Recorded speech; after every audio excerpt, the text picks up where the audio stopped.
Hello dear students, Uttarakhand polytechnic counselling का result कल यानी कि 15 अक्टूबर को डिक्लेयर होना है। उम्मीद है कि आज रात से अलॉटमेंट लेटर डाउनलोड करने का लिंक एक्टिवेट हो जाएगा।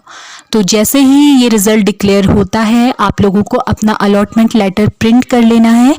इस अलॉटमेंट लेटर की आपको ज़रूरत पड़ेगी एडमिशन के समय।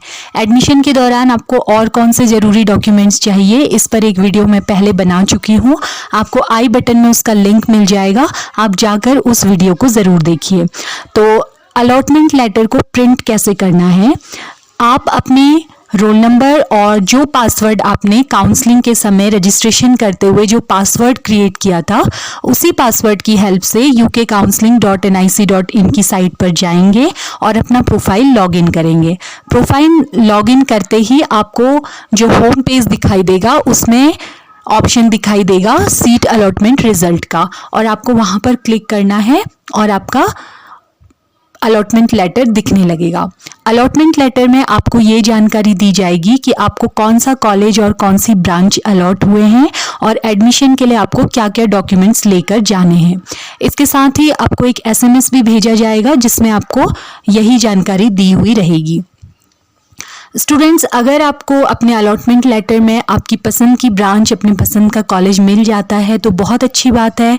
बिना देर के आप तुरंत जाके नेक्स्ट डे 16 से एडमिशन स्टार्ट हैं, आप एडमिशन की फॉर्मेलिटीज़ कंप्लीट कीजिए। आप वेट मत कीजिएगा कि 19 तक डेट है, क्योंकि कई बार ऐसा होता है कि कुछ डॉक्यूमेंट्स मिस हो जाते हैं जो हमें बनाने में समय लग जाता है, बाद में पता चलता है। तो इस तरह की किसी भी दिक्कत से बचने के लिए आप 16 को ही जाइए और जो भी अगर कुछ मिस्टेक है उसको सही करने के लिए आपको समय मिल जाएगा 19 तक। ठीक है, अब उन स्टूडेंट्स की बात करती हूँ जिनको अपनी पसंद की ब्रांच या अपनी पसंद का कॉलेज नहीं मिलता है, तो उन्हें क्या करना चाहिए। देखिए, काउंसलिंग अभी फिलहाल 2 चरणों की काउंसलिंग के लिए विज्ञप्ति आई है। पिछले सालों में 4 चरणों में काउंसलिंग होती थी, 3rd काउंसलिंग भी ऑनलाइन होती थी और 4th काउंसलिंग इंस्टीट्यूट लेवल पर होती थी। यानी कि जिस कॉलेज में आप एडमिशन लेना चाहते हैं, अगर वहाँ पर कोई वैकेंट सीट्स रह गई हैं तो वहाँ जाकर आपको अपने डॉक्यूमेंट सबमिट करने होते हैं और फिर आपकी रैंक के बेसिस पर मेरिट लिस्ट बनती है और अगर पॉसिबल हुआ तो वहाँ पर आपको सीट अलॉट हो जाती है। लेकिन मैं आपको बताना चाहती हूँ कि number of seats her counselling में कम होते जाते हैं। फर्स्ट काउंसलिंग में जितने भी गवर्नमेंट कॉलेजेस हैं उन सभी में जितनी भी ब्रांचेस हैं वो सारी सीट्स के लिए काउंसलिंग होती है। मान लीजिए आप गवर्नमेंट पॉलिटेक्निक पित्तूवाला में सिविल इंजीनियरिंग के लिए अप्लाई कर रहे हैं जिसमें 40 सीट्स हैं, तो उन 40 सीट्स के लिए काउंसलिंग होगी। मान लीजिए उसमें से जनरल की 11 सीट्स हैं। अब देखिए, जो टॉप कॉलेजेस हैं जैसे कि पित्तूवाला है, टॉप रैंकर सारे ही अप्लाई करेंगे और जो शुरू के 11 मेरिट में जो भी बच्चे होंगे उसमें उन लोगों को अलॉट हो जाएगा गवर्नमेंट पॉलिटेक्निक पित्तूवाला। अब इस सीट को कोई छोड़ेगा नहीं, बहुत कम पॉसिबिलिटी है। केवल ऐसे किसी केस में जब बेटर अपॉर्चुनिटी मिल जाए या माइंडसेट चेंज हो जाए कि बीटेक कर लेता हूँ या BSc कर लेता हूँ, तो मुश्किल से कोई 1-2 सीट छूटी रह सकती हैं। तो फर्स्ट काउंसलिंग में जो 40 सीट्स के लिए काउंसलिंग होनी थी, केवल 2 सीट्स अगर वैकेंट बची, बाकी 38 पे स्टूडेंट्स ने एडमिशन ले लिया, तो सेकंड काउंसलिंग में केवल 2 सीट्स के लिए ही वो काउंसलिंग होगी। तो आप ये समझ के चलिए कि हर काउंसलिंग में जो वैकेंट सीट्स बची रहती हैं उनके लिए काउंसलिंग होती है, तो नंबर ऑफ सीट्स कम होती जाती हैं।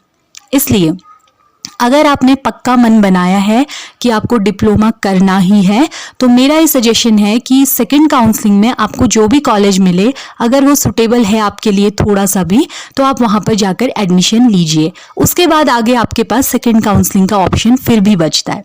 तो फर्स्ट काउंसलिंग में जो भी कॉलेज आपको मिला, आप उसके लिए एडमिशन की फॉर्मेलिटीज़ पूरी कर लेंगे और उसके बाद जब सेकंड काउंसलिंग स्टार्ट होगी वहाँ पर आपको फिर से अपनी काउंसलिंग करवानी होगी। तो रजिस्ट्रेशन तो आप पहले करवा चुके हैं, आपको चॉइसेस फिल करने के लिए बिल्कुल आपको नया ऑप्शन दिए जाएंगे। वहाँ पर आपने अभी क्या ऑप्शंस फिल किए थे उससे कोई फ़र्क नहीं पड़ता, वो एक फ्रेश स्टार्ट होगी आपकी। आप नए सिरे से अपनी सारी चॉइसेस को फिल करेंगे और फिर वहाँ पर कुछ जो अवेलेबल सीट्स होंगी उसके आधार पर आपको दूसरी सीट अलॉट होगी। ठीक है, अब ये ध्यान रखिए आप कि आपको सेकेंड काउंसलिंग में केवल बेटर कॉलेजेस के ही ऑप्शन भरने हैं। मान लीजिए अभी आपको मिला है राजकीय पॉलिटेक्निक लोहाघाट, ठीक है, अब सेकंड में आपको लोहाघाट से सारे बेटर कॉलेजेस के ही ऑप्शन फिल करने हैं, काशीपुर, नैनीताल, पिथुवाला या जो भी है। ठीक है, अब मान लीजिए सेकंड काउंसलिंग में आपको सीट अलॉट हो जाती है तो आपका पिछले कॉलेज में एडमिशन कैंसिल माना जाएगा और नए कॉलेज में आपको एडमिशन लेना होगा। तो ध्यान में रखना है कि पिछले कॉलेज की सीट फिर कैंसिल हो जाती है, इसलिए सेकेंड काउंसलिंग में आपको केवल अच्छे कॉलेजेस जिनमें आप जाना चाहते हैं केवल उनकी ही चॉइस फिल करनी है। वहाँ पर बहुत ज़्यादा चॉइसेस नहीं देनी है, जो आपके लिए सुटेबल और सही ऑप्शंस हैं, सही कॉलेज, सही ब्रांच हैं, आपको केवल वो भरने हैं। सेकेंड काउंसलिंग में भी अगर आप सेटिस्फाइड नहीं होते हैं, नहीं मिलता है, तो हो सकता है अगर लकीली कहीं पर कोई सीट्स मिस हो गई या वैकेंट रह गई, छूट गई हैं, तो उनके लिए फिर थर्ड काउंसलिंग में फिर आपको एक मौका दिया जाएगा और वहाँ पर फिर से आप अपनी काउंसलिंग करवा सकते हैं। उसके बाद इंस्टीट्यूट लेवल पर फोर्थ काउंसलिंग भी होती है। मैंने फोर्थ काउंसलिंग में 10,000, 15,000 रैंक वाले स्टूडेंट्स को भी एडमिशन लेता हुआ देखा है जनरल कैटेगरी में। ठीक है, तो चांस बहुत हैं। अब बात ये आ रही है कि नए कॉलेजेस और पुराने कॉलेजेस में क्या अंतर है। देखिए, हो सकता है कि फर्स्ट काउंसलिंग में आपको अपना फेवरेट कॉलेज नहीं मिला है। अभी 10 कॉलेजेस अगर मैं टॉप कॉलेजेस कह रही हूँ तो 41 अदर कॉलेजेस हैं जहाँ पर को डिफरेंट ब्रांचेस चल रही हैं, सिविल इंजीनियरिंग, मैकेनिकल काफ़ी जगह पर चल रही हैं। ये कॉलेजेस क्या हैं, देखिए इनकी अभी बिल्डिंग नहीं बनी हुई है, ज़्यादातर की स्टाफ भी कुछ कम है। कुछ कॉलेजेस अच्छे भी हैं, कुछ में ये होता है कि सेकेंड ईयर में बच्चों को दूसरे कॉलेज में प्रैक्टिकल वगैरह के लिए भेजा जाता है, तो ये सब चीज़ें होती हैं। लेकिन गवर्नमेंट कॉलेज है, फीस बाकी चीज़ें आपकी वही रहेंगी। थोड़ा बहुत ये हो सकता है कि आपको उतना ज़्यादा इंफ्रास्ट्रक्चर या फिर इस्टेब्लिश्ड लैब्स वगैरह ना मिलें। मेरे ख्याल से इन कॉलेजेस में भी एडमिशन लिया जा सकता है। एक और गोल्डन अपॉर्चुनिटी आपके पास होती है, जब आप सेकेंड ईयर में जाते हैं तो फर्स्ट ईयर की परसेंटेज के आधार पर आपको सेकेंड ईयर में कॉलेज चेंज करने का, ट्रांसफ़र करने का ऑप्शन मिलता है। तो वहाँ पर भी आपको ट्रांसफ़र के लिए एप्लीकेशन डालनी होती है और जब भी वो नोटिफिकेशन निकलता है और वहाँ पर परसेंटेज के बेसिस पर आप किसी और कॉलेज में ट्रांसफ़र कर सकते हैं। मैंने ऐसे सेकेंड ईयर में ट्रांसफ़र में भी बच्चों को नए कॉलेजेस से पिथुवाला, नैनीताल, काशीपुर जैसे कॉलेजेस में ट्रांसफ़र होते हुए देखा है। साथ ही आप अपनी ब्रांच भी चेंज कर सकते हैं। मान लीजिए फर्स्ट ईयर में आपको केमिकल ब्रांच मिली है और आप सेकेंड ईयर में सिविल या मैकेनिकल में आना चाहते हैं, तो अगर फर्स्ट ईयर में अच्छी परसेंटेज लाते हैं तो ये ऑप्शन आपके पास सेकेंड ईयर में रहता है। तो बहुत सारे ऑप्शंस हैं, अपॉर्चुनिटीज़ हैं। मैं यही कहूँगी कि फर्स्ट काउंसलिंग में अगर आपको ठीक ठाक कॉलेज भी मिला है, आप थोड़ा सा भी कॉम्प्रोमाइज़ करके एडजस्ट हो सकते हैं, तो आप एडमिशन ले लीजिए।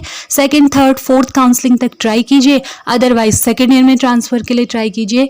नहीं भी होता है तो कोई बात नहीं, आप जिस कॉलेज से कर रहे हैं आपको एक गवर्नमेंट कॉलेज में कम फीस में आपका डिप्लोमा कंप्लीट हो जाएगा।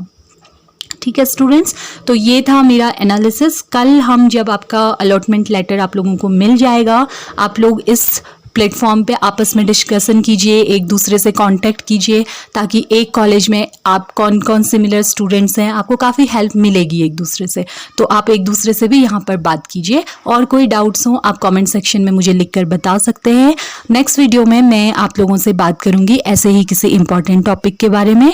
और एक और बात मैं आपको बताना चाहती हूँ, जैसे ही ये एडमिशन का प्रोसेस कंप्लीट होता है, मैं नेक्स्ट वीडियो जो लाऊंगी उसमें आपको डिप्लोमा के बारे में सारी जानकारी दूंगी, ऑल टोटल जानकारी, आपको क्या सब्जेक्ट्स पढ़ने होते हैं, एग्ज़ाम किस तरह से होते हैं, आपको मार्क्स किस तरह से मिलते हैं, स्कॉलरशिप्स क्या क्या होती हैं, सारी चीज़ें जो भी आपको पॉलिटेक्निक डिप्लोमा में आपके जानने ज़रूरी हैं। ठीक है, तो मिलते हैं नेक्स्ट वीडियो में। Thanks for watching the video.